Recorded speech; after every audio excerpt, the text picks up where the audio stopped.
It's always good to know that you've opened a webinar and that people are there waiting to be in attendance. You always get apprehensive about these things, thinking, goodness me, you're just the only one on this webinar. So nice to welcome you to this webinar on how to successfully approach T&C under consumer duty. We're going to kickstart off in around 30 seconds time. We've got a lot to get through, so we want to make sure people get an opportunity to charge their coffee cups again for the second time. And thank you, Lynn. And also give people an opportunity to close off. Yeah, thanks. Cheers, Adrian. And give people an opportunity to obviously close off their 10 o'clock meetings as well. So welcome. If you do want to post a question in to our panelists, Lynn and Adrian, you can do so in the chat. Obviously, that can be seen by everybody. You can also say hello to us if you want to. But if you want to anonymously post a question, you can do so through the speech bubbles, which is denoted by the Q&A, which is on the top of your toolbar there. So you can pose that question directly to Lynn and Adrian there. So we've got a fair number of people who have registered for this webinar and obviously in attendance. So if you want to get your question at the top of the pile, then more than happy to receive that as well. So wonderful, let's get started. Hello and welcome to this joint Elephants Don't Forget webinar, where we discuss with subject matter experts the issues, and guess what? The only issue in town at the moment is consumer duty. So let's talk about that for the next hour, impacting obviously financial services firms. Today we're going to be talking about how to successfully approach training and competency under consumer duty. Great to be joined by Lynne Hargreaves of ClearStep Consulting there, and obviously our erstwhile sage in the room, Adrian Harvey. Yeah. Look, if you didn't know, there are 68 days to go before the 31st of July. Yes, I am sad. It is in the kitchen planner in the kitchen there, and even the kids know what's that date. And no, it's not a date for them to go on holiday. It's actually a date for consumer duty to be landed by most of organizations in the financial services sector. And with guidance by the regulator on how firms should approach vulnerability over the past 2 years, there's a clear read across, and this is what we'll be referring to throughout the webinar. There's a clear read across between what the FCA will expect you to deliver and demonstrate in your approach to T&C, and also your approach to T&C under consumer duty there. And I think we make no apology about that, because I think there's some key lessons that the regulator has been reinforcing over the last 2 years. And also, I mean, just in case that didn't land, the FCA, and I don't know if many of you noticed this, but are prepared to play tough on consumer duty. This is not TCF, absolutely not. This is actually how you, your people and your firm are preparing to deliver great customer outcomes. And to that extent, the FCA has invested £5.3 million in terms of ensuring that consumer duty is successfully embedded. It's also increased its headcount to support firms in terms of supervisory supervisory, which includes enforcement action against firms who are non-compliant with consumer duty, and also using key metrics, data, KPI, and MI to assess whether your firm is actually successfully embedding consumer duty.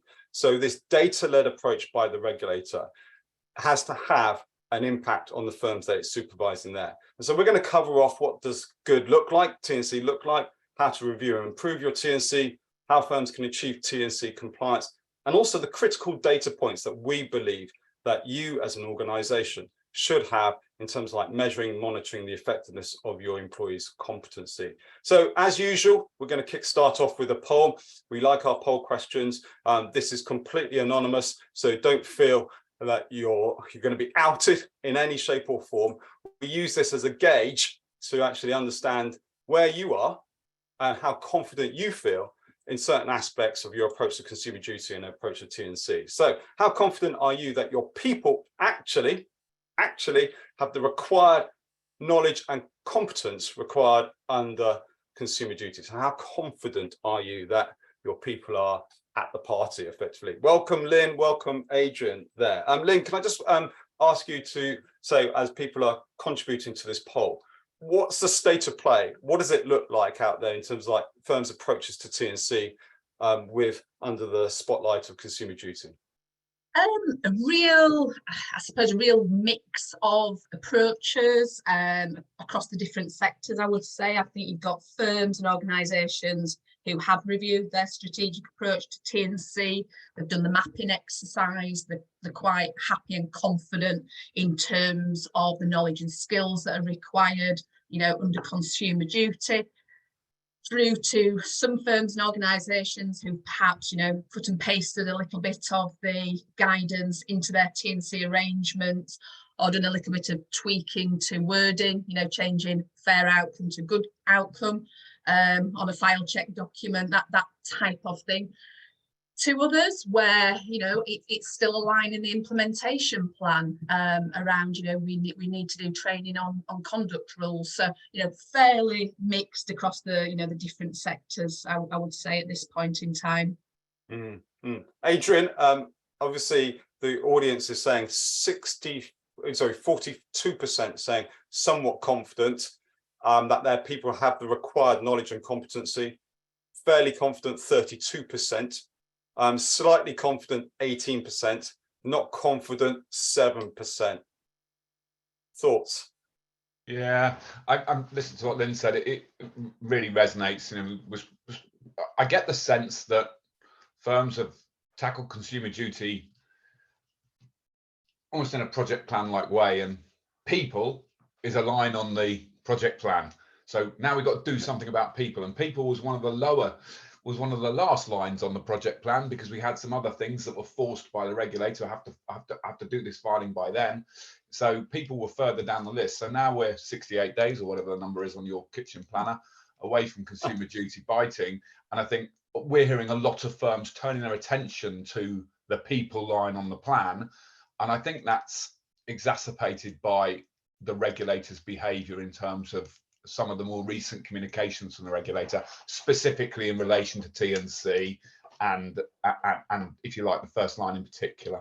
So I'm not really surprised that we got so many people registered for this webinar. It's really vogue. Somewhat confident in their knowledge and competency of their staff, 42%. Yeah. That's why they're on the webinar. I think they're on the webinar because they want to understand, or they want to sense check. I want to audit whether, you know, we talked about people maybe joining because they feel maybe I'm an outlier. I've got a great situation, or I want to know what good looks like. Correct. Okay, so why don't we ask our second poll question here, which is on your screen now. How confident that you can evidence to the FCA that your people fully understand? So this is about evidence into the FCA. They came knocking today or on the 31st and said, show us your approach to T&C, show us that your people are competent and they fully understand their obligations under the duty. Where would you sit there? And Lynne, you said there was a read across between SMCR and the approach to people. You know, we talked about under SMCR conduct rules, obviously fit and proper, and obviously reasonable steps there. Lessons learned from that implementation there? Again, you know, SMCR for a lot was all around, you know, mapping across the processes. You know, we need the fitness and propriety assessment check, you know, and a lot of work and effort gone into, you know, what does that look and feel like, less time spent on what does competence and capability look like, how do we evidence that our people are fit and proper. So yes, you know, still seeing that read across from SMCR, so that those that, you know, successfully embrace the spirit of SMCR, really seeing that, you know, in the consumer duty space. But those that kind of saw it as, you know, this is a regulatory compliance-led piece of change from an SMCR, you know, all about putting processes in. I'm seeing again with regards, you know, consumer duty, and a lot of focus on, you know, how do we undertake price and value assessments, what's the template, what goes into it, what's the granular level of detail on our target market. Less time on, okay, have we got competent people to actually do the price and value assessment? Have we got competent people to design our processes that support vulnerable customers? So yes, you know, again, sometimes the maturity of the organisation, you know, understanding how to approach a piece of regulatory change. And only 15% of our audience, Adrian, are fairly confident that they could demonstrate a clean pair of heels or shoes to the regulator around their employee confidence or competence. Yeah, I mean, this poll, I think we've got another poll from a previous webinar, which this looks uncannily similar. Evidencing was one of the highlighted areas of deep concern from previous webinars we've run this year. So that does not surprise me at all. It really doesn't, and it's yeah, good. That's pretty much what we would expect. And when we look at FCA expectations around training and competency, same but different, Lynne, in terms of, okay, what do we need to do and what's changed?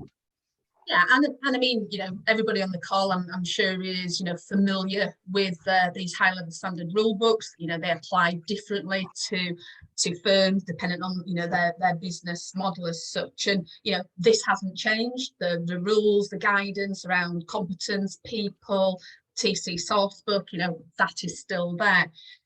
For me, it's really around, how do you approach T&C? And one of the key things in CISC is the competent employee rule, so the knowledge, the skills, the expertise of staff.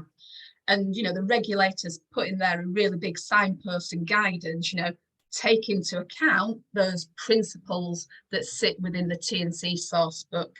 And I think, firms, need to consider their strategy to people competence and, how that's approached across the firm.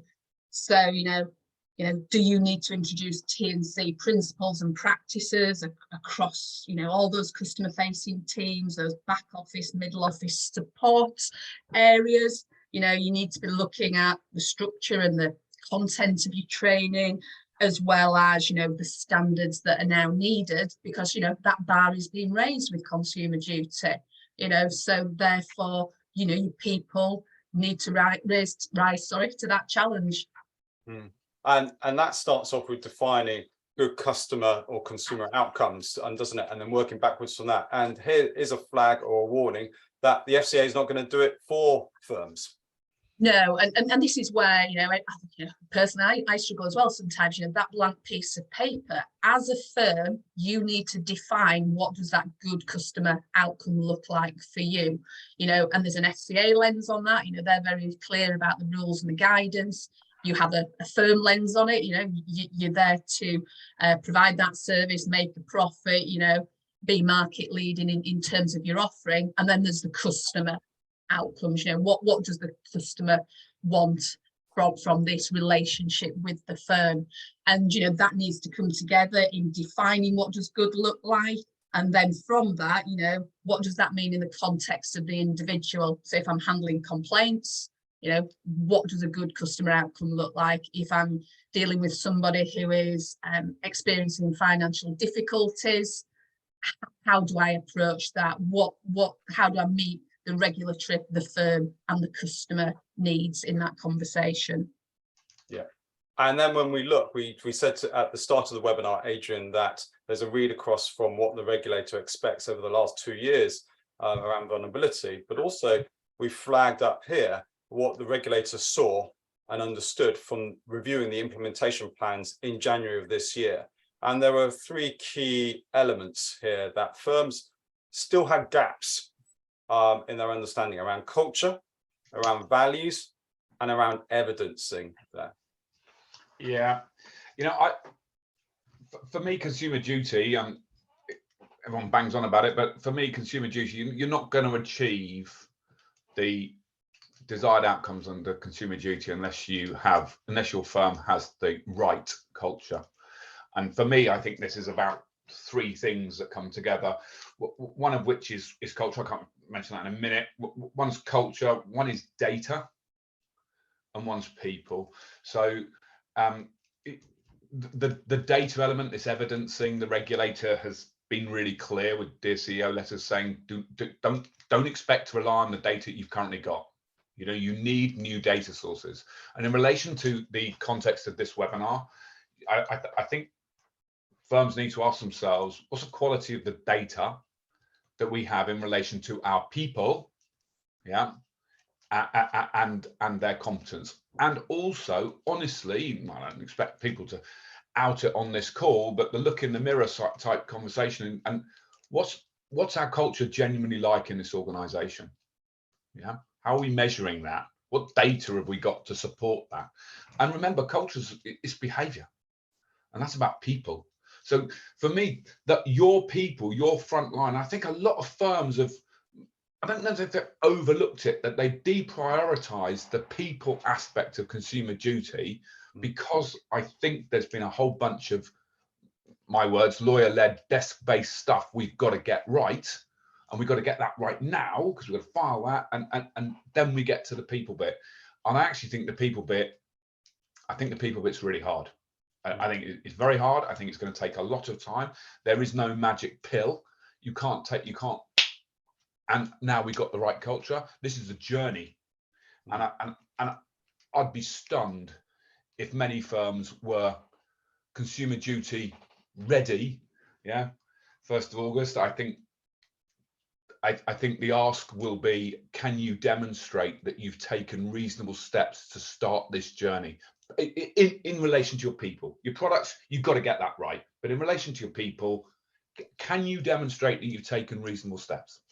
And Adrian, when you look at how the regulator over the last 2 years have approached and actually scrutinized firms' approaches to vulnerability, there's a clear read across between vulnerability and also consumer duty. And they flagged some of these issues up, like in inadequate MI, inadequate data, or limited data, and also not having the right skills, people having the right skills to identify and address foreseeable harm, as well as issues around vulnerability. So you said something before the webinar, which is, if you basically are making efforts and in good intentions and making progress on your approach to vulnerability, you're setting yourself up for success for embedding consumer duty.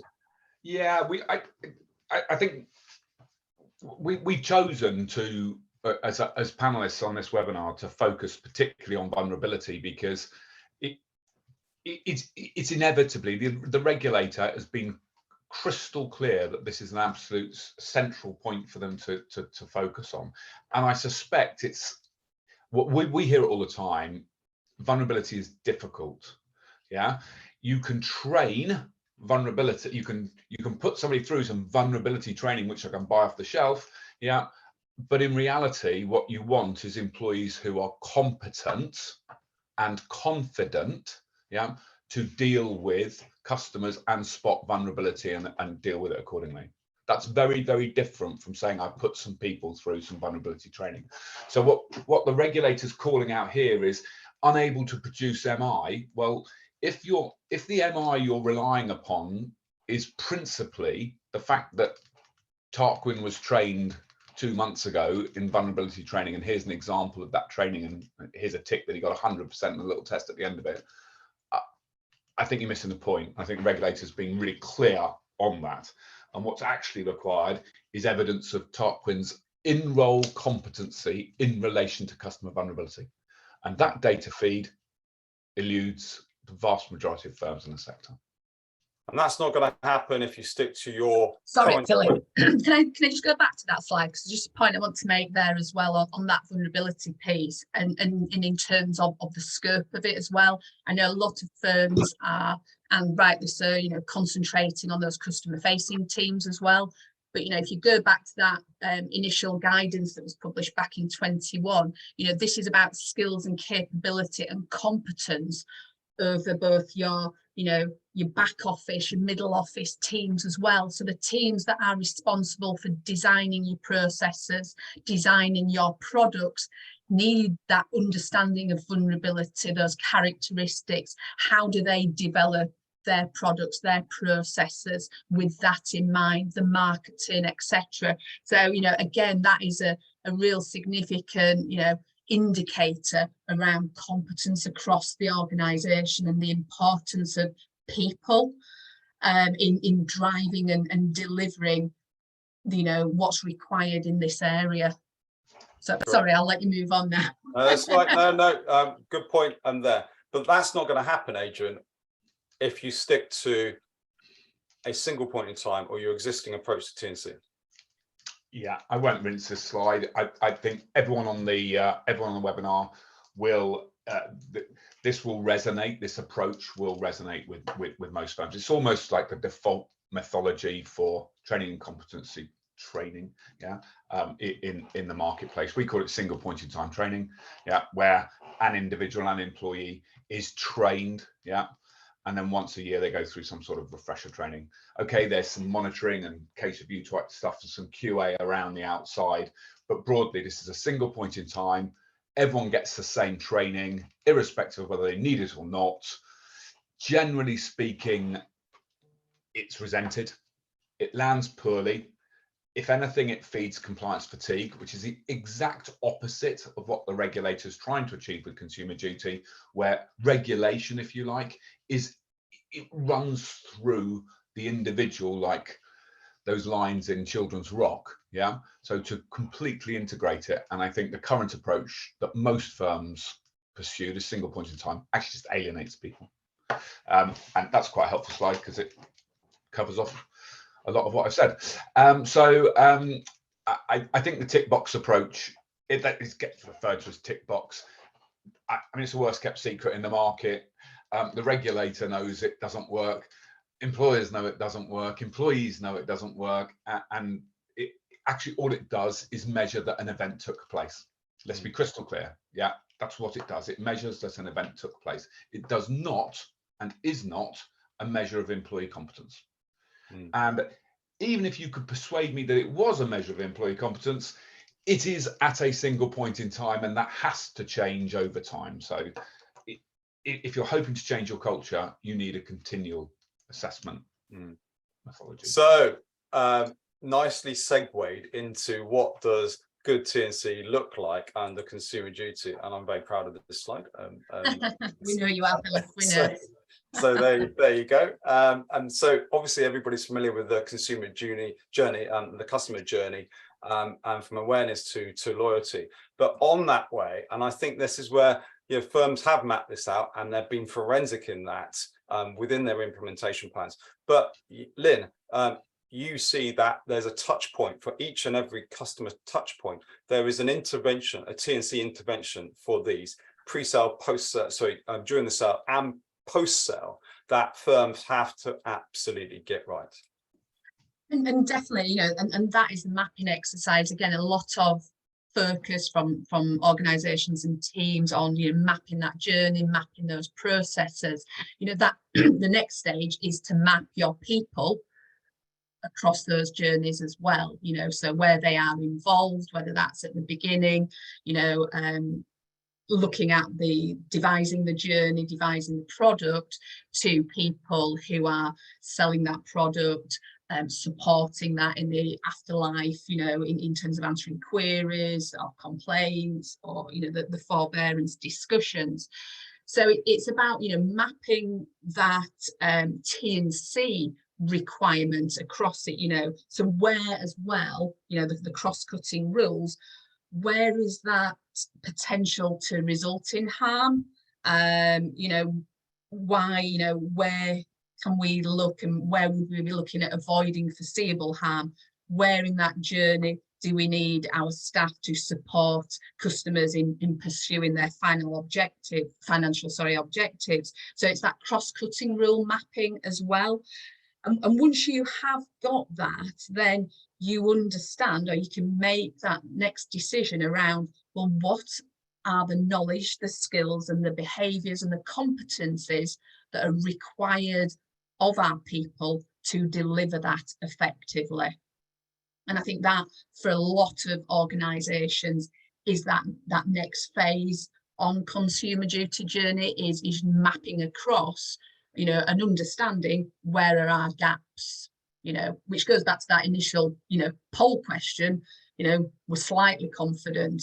Well, this will help, give you that confidence in understanding where are your gaps. And then the next phase is, what are you going to do to bridge those gaps? And then measure and monitor and have the data to demonstrate that they are applying that consistently. Funnily enough, we've got a slide on that. All right, sorry. There. So, but that consumer journey, Adrian, you need data at each point of that consumer journey to ensure staff competency. Yes, you do. And I'm going to see if I can be overly clever. I'll probably screw it up. Somebody asked a question about IDD. And just reading that. Did you see that, Lynne? Yeah. Yeah. And I think this is about a regulator's approach, insisting that 15 for those of you not up to under IDD, every employee is required to complete 15 hours CPD a year. So it's a prescribed minimum volume of hours, which is clunky, and IDD is a fairly blunt instrument as a piece of legislation, in my opinion. But if you are pursuing a single point in time sort of strategy, then the sort of culture that you're likely to have in your organization is get it done, get on with the work. Yeah. This isn't about assessing competence. It's about, excuse my French, pain in the arse thing that I've got to get through, yeah, so I can get back on with my work. What's required is a different approach, whereas it's continual, and that continual learning counts towards IDD. And in our world, anyone engaging with Clever Nelly, our tech, will get 4.5 hours CPD contribution to IDD. So it's a smart question, a very good question. Hopefully I've sort of covered that off. I think it is a great question. Data, to come back to your point, I haven't really completely answered it. I suspect most firms are starved of data in relation to people competence, authentic people competence. They've got plenty of data relating to single point in time, an event occurred, Adrian took some training, but beyond that, the cupboard looks awkwardly bare. As I say, I'm going to use the tag phrase, which is the best in this webinar: compliance by chance without data, isn't it? And you're not going to embed it successfully or effectively if you don't have the data or the MI against consumer duty there. So what do we need to do, Lynne, to improve our approach to T&C, and what does that look like from your perspective when you're actually scrutinizing the knowledge and skills of individuals? Because you go there as a supervisor, you go there as a consultant into a firm. What are you looking at? What are you seeing? And what do you expect? And I think this follows on from the point, you have your products, you have your customer journeys, you need to define as an organization what does good look like and what is that good outcome. And from that, then you are able to define the knowledge, the skills, the behaviors that are required. So from a consumer duty perspective, if you look at that raising of the bar, you've got the vulnerability piece threaded through it. You have got the behavioural biases, the behavioural economics. So for me, it's a mapping exercise to understand who are the staff involved in that along that customer journey, and what is that level of knowledge and skill and ability to be, that's required for it. So, generic training and the e-learning is not going to wash its face here, to be blunt. There's a skills probably gap for a number around that questioning, the challenge of the client or the staff in there. That behavioural biases piece, I've seen some fantastic frameworks and policies being developed around it, that are sat on the shelf. So it's to understand then that, so what is the knowledge? What is the skill? How are we expecting our staff to apply that in their day-to-day role? And how are we then going to measure it? So I think, that is a good starting point in terms of, understanding where your knowledge and your skills gaps are across those journeys. Do we have to therefore look at, sorry, Adrian, do you want to jump in there? I was just going to say, Jennifer Foster, thank you very much for your question, which is perfectly timed for this slide. So if I don't answer the question on this slide, then feel free to tell me I've failed and I'll answer it in the chat. But carry on, Philip, sorry. No, that's all right. Do firms have to change, Lynne, their observation and scenario testing and document or file checks. And yeah, definitely. And I think, you know, on Jen's question there as well, you know, the more you do around this and the earlier is giving you those lead indicators before it manifests itself in a poor customer outcome. So, you know, in terms of the observations or the documentation checks or scenario-based assessments, they need reviewing, they need uplifting to measure what does that good outcome look like, and is that individual demonstrating and applying those skills and those behaviours in those interactions. But you know, the great news with that is if you have this approach here and you're documenting it, then this is going to help you on that evidence piece and that data piece, because you're going to be collating that information and that data to enable you to see whether there's an individual gap, whether you've got systemic issues across the organisation that can be plugged earlier before it manifests itself in a complaint, for example. Correct. And very good. I was just going to. Can you click back, because I think Jennifer's asked a specific point about what does continual monitoring look like. Yeah, so it's all very well to say that single point in time isn't effective. What does continual monitoring look like? Very briefly, and I dislike making these sort of too salesy on these webinars. That's not really the point. But very briefly, in our world, we'll take all of your training content, we'll strip that down to questions of different types. In the two purple boxes, if you like. To start with, we'll test knowledge and we'll identify knowledge gaps, as Lynne says, and we'll work out with those knowledge. The AI will work out whether they're individual or systemic knowledge gaps and flag those up. And she, because she's called Clever Nelly, will close those knowledge gaps as you go. But it's not about knowledge. Yeah, it's not a pub quiz. Knowledge is a requirement of competency, which is when we get to scenario-based assessment. So we're continually assessing individuals from a knowledge perspective, which they need for the competence, and then we're asking different types of questions to assess people's judgment in relation to scenarios that individuals would face in your organisation. Lynne.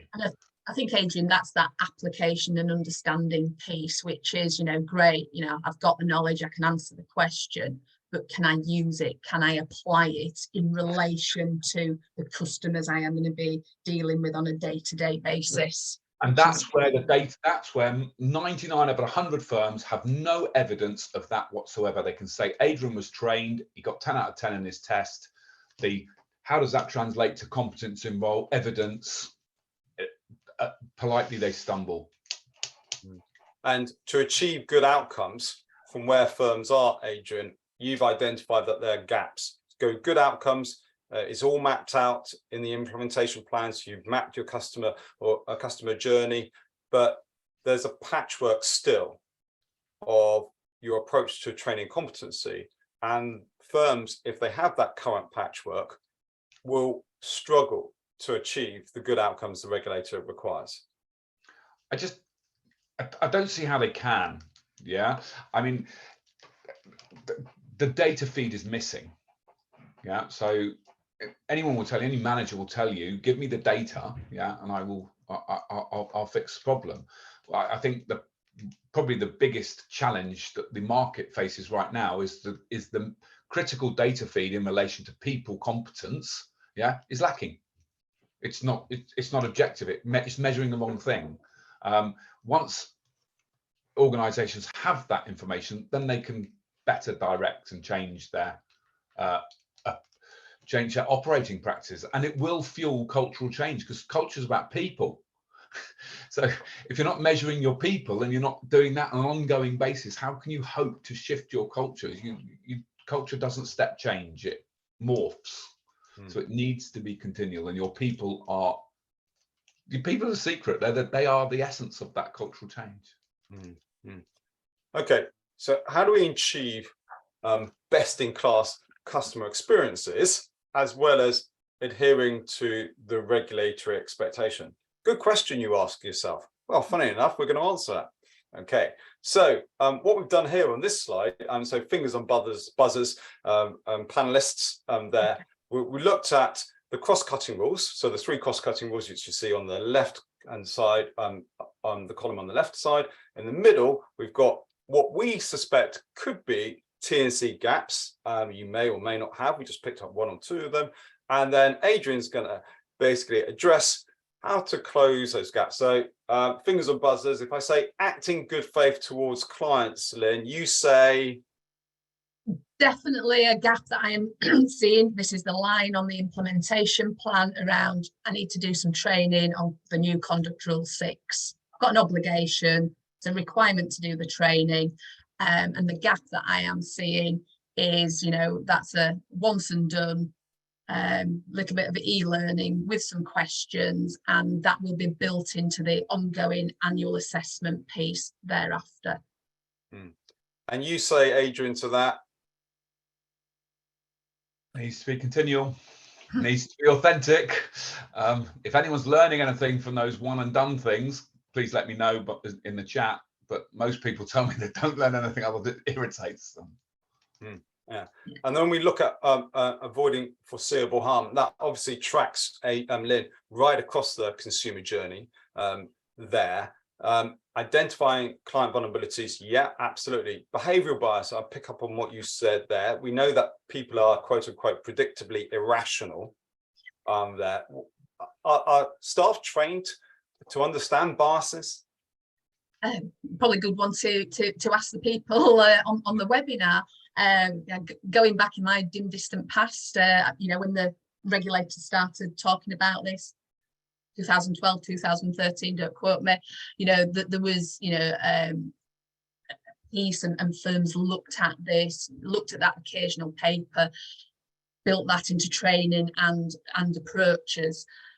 What I have seen, you know, there's the cost pressures, there's the, you know, desire to reduce that face-to-face training, you know, streamline approaches, and this area I think has definitely suffered in terms of, you know, how do staff identify those biases. You know, you're in the car dealership, you're going for your new car, and the person, all they want is the new shiny car with the alloy wheels, and they're going to nod in the right places and sign on the dotted line and you know, drive their car away. You know, if you were to ask them, you know, on what basis have you bought this, what happens in 3 years time, those type of questions, they probably wouldn't have an understanding of it, you know, and that's because, you know, that they're driven by that particular way. It's the instant gratification, and I can afford 500 quid a month, I'm driving it off the forecourt.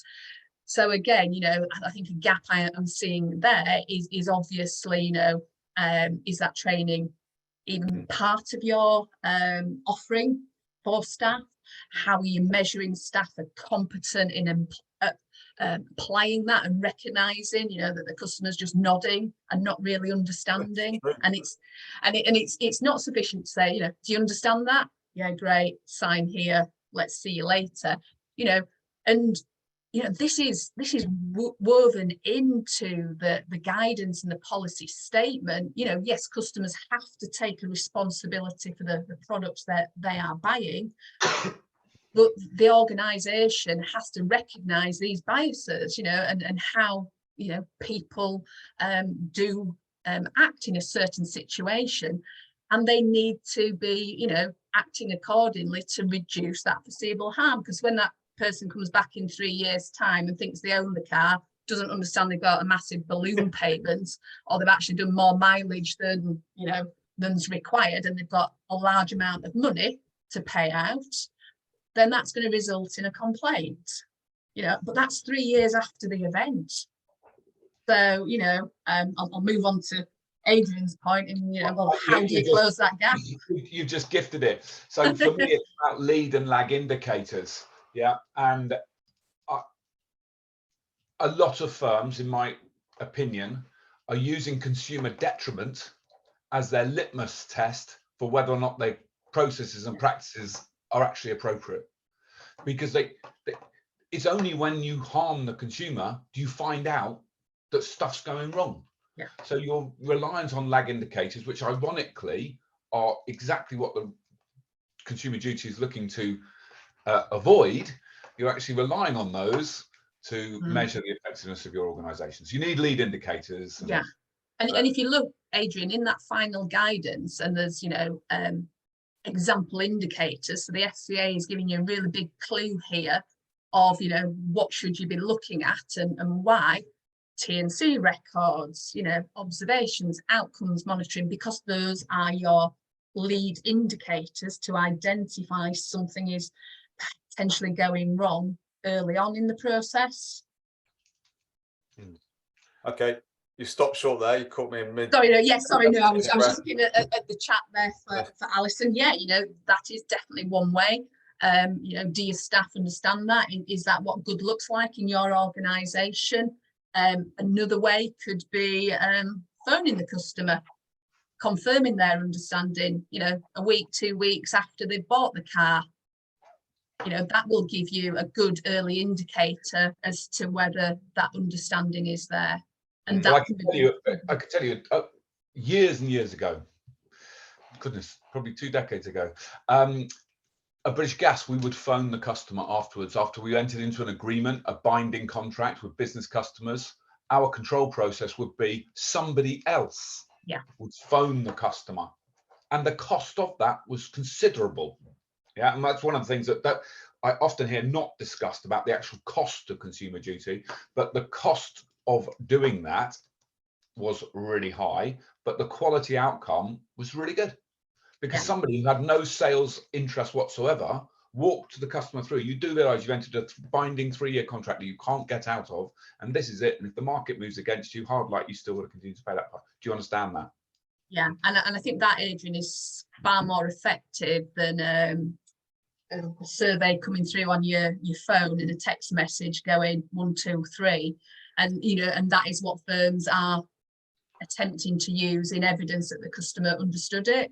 And how many employees say, because I did go and do the car thing, Philip, and the car salesperson said, oh, you're going to get a thing through, a quality thing through. Can you just say I did everything right? Yeah. He phoned me up and said that, and you've got to laugh. And I did. Yeah. Yes. Yeah, exactly.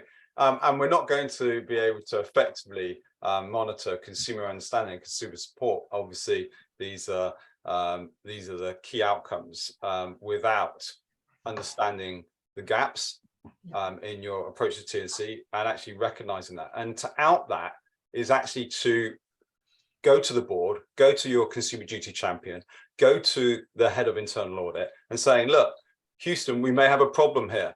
You know, and that's okay, isn't it? Yeah, and I'm just looking at the question in the Q&A at the moment, you know, which is fair challenge. Is it not too late to do the check after you've already made the sale? You know, definitely there's cooling off periods, you know, in certain product areas, but I think this is about having that holistic approach. So yes, definitely you should be doing as much as early as possible, which is what we're advocating in terms of the training of the staff, you know, how staff attain competence, how they maintain it, what you're doing around monitoring and measuring that, which is the preventative piece. But coupled with this is still earlier than at 3 years, you know, when they come in and complain. So it's about that end-to-end, you know, customer journey, and you'll have things built in, I'm sure, into your AI about affordability and missed payments and those types of triggers in there. This is, you know, complementing that approach as well.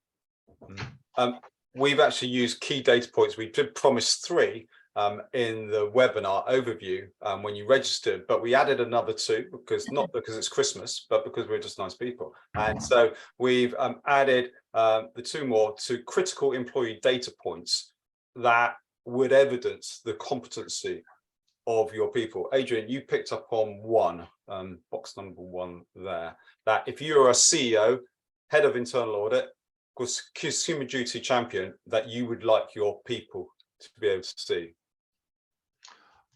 I think it's about confidence. I think it's about an employee's confidence in their ability to, I really understand this legislation. I understand how it impacts me in my role. I genuinely understand it. Therefore, I'm prepared to put myself out there and potentially ask the difficult questions that should be asked to prevent that missed sale. Yeah. But if I'm not confident because my training's frankly inadequate and I can't remember most of it anyway, I'm not going to put myself out there because I'm going to look like an idiot or feel stupid. Yeah. And probably get some sort of negative feedback from my boss through some QA process. So I'm just not going to do it. If your first line of defense is genuinely going to be part of your first line of defense, yeah, then they need to be competent in order to be confident to do the job. So I think it's a point that's massively overlooked. A lot of firms want first line to act, but I don't think first line's got the competence and confidence to do so. And this is in preparation, obviously, for ongoing insurance, Lynne, but your annual attestation. And firms don't want to get caught short in, next year, that their MI packs and their board packs around consumer duty are not fit for purpose. Obviously, there's a guidance on the Conduct Rule 6 that you have to measure and monitor and be accountable for delivering good outcomes. And as a senior manager, you want to know that you've done all that you can and taking reasonable steps to actually make sure, as Adrian said, that your frontline are competent and effective. Yeah, definitely. And I think, I've been, working and having discussions with a lot of organisations across, what does that MI pack look like, across the outcomes, across the principle. And, unfortunately, T&C and competency data is quite a small consideration in that. But for me, that's about evidencing the effectiveness of your approach to competency across that organisation. So that's having the right metrics at an individual, operational, that can relate upwards to a board level, and that the organisation understands the headline risks from a competence point of view, so around, staff not having the appropriate knowledge or the skills, what is the risk of that? And then what are those measures that sit underneath that are going to give you those early warning indicators that a poor outcome may happen. And if you're taking reasonable steps, Adrian, when we talk about culture, we talk about tone from the top, we talk about in the middle and in the front line as well. It's critical that if you're going to embed consumer duty, that you look at first culture, and then cascading from that comes behaviours. But through that, like your analogy of a stick of rock, is your approach to training. Yes. So my thank you, Philip. So my point is, a company is actually named a company because it is a group of people. Yeah, it is a company of people. And I think that the culture of that organization definitely comes from the top, but also comes from the bottom. Yeah, because, if it's all very well that the C-suite says we're going over here, but if the rank and file decides something different, then it's unlikely to happen. So culture is about people. If you want your people to change their behavior, you have to properly train them. And if right now you think that you're doing so great, well done. If, on the other hand, you're pursuing the same strategy as most firms with a single point in time training approach and ticking a box, I would suggest that you're not going to see any behavioural change or cultural change as a result. You picked up on the cross-function, so we've got 8 boxes here, cross-functional, and I think that's what's landing, especially in webinars we've done around data and MI, is the COO who in some firms is leading on the approach to consumer duty, is that having data that supports the embedding of consumer duty across departments, across ops, across compliance, is critical to making sure that the language of the organization is aligned. And that's what we've seen. We've seen joined up thinking between departments, between areas of businesses, like I haven't seen before.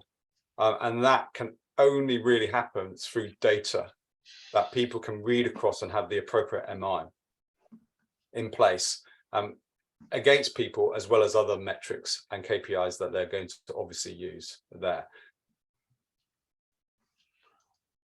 See, people are nodding. Yeah. Yes, I was agreeing with you there, Philip. Is there a question in that? Yeah, I thought it was an assumptive close there. So yeah, it was. It was. Sorry, I'm just like the sound of my own voice. Okay. Behavioural change. You talked about behavioural change, Adrian, there, and continual assessment. Anything else that you think, Lynne, that firms need to take away, do, or think differently as they approach or reevaluate their approach to T&C? Yeah, I mean, we've large numbers, registered for it. So, I'm assuming people are coming on to kind of either get confirmation of what they're doing, they're not an outlier, or, they're perhaps a lone voice within their organisation. I think for me, whatever camp you sit in, I would be looking and reviewing your strategy, your approach to T&C across the organisation as a first off. Are you confident that is right for your organisation? Mapping that customer journey against the T&C will give you, and the consumer duty requirements will give you your knowledge and your skills gaps. And then how do you plug them, and what is that data that supports then the demonstration, which will hopefully, that those early poll scores move them up to from slightly confident to very confident. And when we see the outputs from this poll question here, so people have the opportunity, what actions are you going to take following this webinar? And people had the opportunity to tick one or more. And if you want to just contribute to the discussion further, please specify in the chat. But certainly 70% scrutinise whether your approach to first-line training or frontline training supports or empowers embedding of consumer duty. Fantastic. And second answer, take stock. And I think that's where most organizations are. Did I say 68 days to go? I did, didn't I? Take stock of your consumer duty obligations through the lens of your approach to T&C, which is fantastic. Good. So good to see that this is resonating with members. So we're going to open it up for questions, but we want to gauge your interest to see whether we can add value in terms of like the approaches that we can actually support you with to make sure that you correctly embed consumer duty and not take a fly-by-night chance or to consumer duty and there. But we also want to support you through Lynne, perhaps reviewing and assessing and critiquing your approach to T&C through the lens of consumer duty there. Final thoughts, Adrian and Lynne. Adrian, you go first. Yeah, well, when we embarked on planning this webinar, obviously we've got a very specific agenda. We are one component part of a broader T&C strategy, but we've got a narrow, deep piece of technology. Talking to Lynne, it was really obvious just how far away I think most firms are from what the regulator is expecting. And the caveat I would say is that particular T&C thing, it is a journey. But what I learned from Lynne is, wow, yeah, there is so much to be done. It's not, you might think, well, that's really unhelpful, Adrian, shut up. But I'm simply reflecting what I'm seeing, and Lynne's got an enormous amount of experience. So well worth a conversation, I would suggest. Yeah. I also think that there's an opportunity, isn't there, Lynne, for this not to be just a tick box approach. This is an opportunity to really step up a gear and to do things that perhaps people who are leading T&C teams or HR departments or even heads of compliance can make a real difference that will actually deliver better outcomes for the customer here. Definitely, and we've all probably seen, and I'm the same. Everybody's going on consumer duty webinars. Listen to the podcasts, what's out there, etc. And that implementation date and long hours are happening with a lot of people. Your approach to T&C should always be evaluated. It should always be evolving. So it's not once and done. I would say don't panic.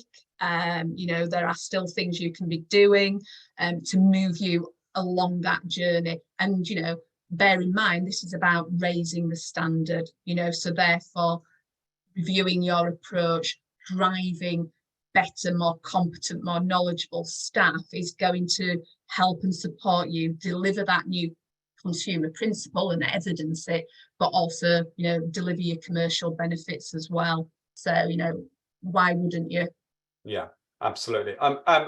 Fingers on buzzers, please, at Lynne and Adrian. Great question. Can you provide some good examples of MI measuring T and C? Go on, then. Put you on the spot.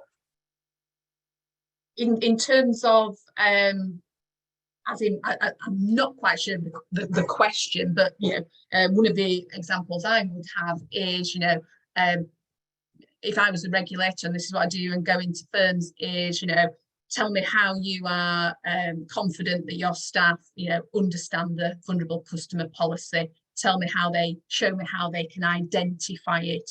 Show me how they can support and manage customers. So that would be 3 MI indicators around competence of staff. And what we would do then is, just to build on that, because they're brilliant questions. Yeah, we would then show you, this is how we do it. So in relation to Tarquin, here is the evidence that he knows and has understood the knowledge transfer element of the training and vulnerability. Here is the next stage of evidence that demonstrates he understands how to deploy that in his role. And here's how he's improved over time. And here's the rest of the function, and here's the total organization. So that's a great unrehearsed one, Lynne. Thank you. Thank you. And, you know, that actually morphs into price and value. We haven't covered that off. We'll cover that off in later webinars as well there. Stephen, yes, there will be a recording of this session. Absolutely. I will edit my poor attempt at jokes. So you'll get a redacted version of this. If there are not any questions, this is the first time, sorry, the second time this year, we've actually finished before time. Unless there are any other questions, and there will be a slide, the slide deck will be used, circulated to all participants as well there. Thank you for all those people who participated in the polls. Yes, we'll get back to you if you've got any questions as well, and we'll register you for blogs forthcoming for leadership as well there. That's it. It's unbelievable. You don't know what to do, Philip. You're so shocked that we finished early. And the last time was probably technical failure. Thank you, everybody. Look, that's it. That's like, I'm out of here. Go. Bye. Bye-bye. Go ahead.